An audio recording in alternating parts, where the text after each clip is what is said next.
তথাকথিত প্রধানমন্ত্রী নির্বাচিত নন, তিনি ভারতে গিয়ে তিনি চুক্তি করেছেন, 2 দিন থেকে 10টি চুক্তি করেছেন। চুক্তিগুলো আমরা দেখলাম, এই চুক্তিগুলো বেশিগুলো বলা হচ্ছে আপনার একটা মেমোরেন্ডাম পার্টিকেল সই করেছেন, আর অনেকগুলো চুক্তি তারা করবেন, কারিগরি আপনার দল পাঠাবেন, সেইগুলো নিয়েছে। আমাদের যে সমস্যাগুলো, আমাদের যে তিস্তার পানিতে ন্যায্য হিসেবে আমরা পাচ্ছি না, সেই ব্যাপারে কোনো চুক্তি হয়নি।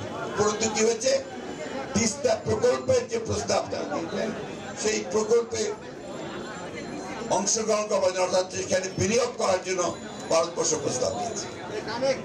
আমাদের প্রশ্ন খুব পরিষ্কার, আমরা সবার আগে তিস্তার পানি ন্যায্য বন্টন চাই, এবং ভিন্ন সমস্ত অভিন্ন যে নদীগুলো আছে প্রত্যেকটি নদীর আমরা আমাদের হিস্সাটা চাই, এটা আমাদের অধিকার, আন্তর্জাতিক আইনের অধিকার। এই কথাগুলো সরকার বলতে সম্পূর্ণ ব্যর্থ হচ্ছে। আজকে ভারতের কাছে তারা সেবা দাসে পরিণত হয়ে গেছে। শুধু ভারত নয়, সমগ্র আশেপাশের প্রতিবেশী দেশগুলোর কাছে তারা আজকে পুরোপুরি মাথা নিচু করে নত জানু পররাষ্ট্র নীতি চলছে। মিয়ানমার থেকে গুলি আসে, তারা জবাব পর্যন্ত দিতে পারে না। এই একটা অথর্ব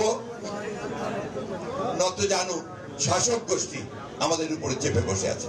বন্ধুগণ, দীর্ঘ বক্তব্য রাখবো না। আপনারা আজকে এখানে অত্যন্ত কষ্টের মধ্যে এখানে বসে আছেন, তার চেয়ে বড় কষ্ট করছেন আমাদের দেশের যে বেগম খালেদা জিয়া।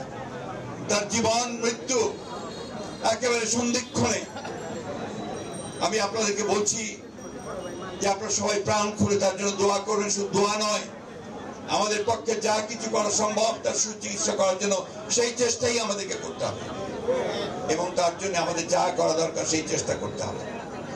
আমরা আসুন পরম করুণাময় আল্লাহ তাআলার কাছে এই দোয়া চাই যে আল্লাহ তাআলা যেন আমাদের গণতন্ত্রের প্রতীক, যিনি আমাদেরকে স্বৈরাচারের কাছ থেকে গণতন্ত্র এনে নেতৃত্ব দিয়েছিলেন, যিনি এই দেশে বহুদলীয় গণতন্ত্রকে আরো শক্তিশালী করার জন্য সংসদীয় গণতন্ত্র প্রবর্তন করেছিলেন, যিনি কেয়ারটেকার গভর্নমেন্টকে সংবিধানের সংযোজন করে তিনি এই দেশের মানুষের ভোটের অধিকারকে নিশ্চিত করেছিলেন, যিনি এই দেশের মানুষকে তার আর্থিক মুক্তির জন্য কাজ করেছিলেন, যে কারণে তখন বিদেশের পত্রিকাগুলোতে লেখা হতো ইমার্জিং টাইগার।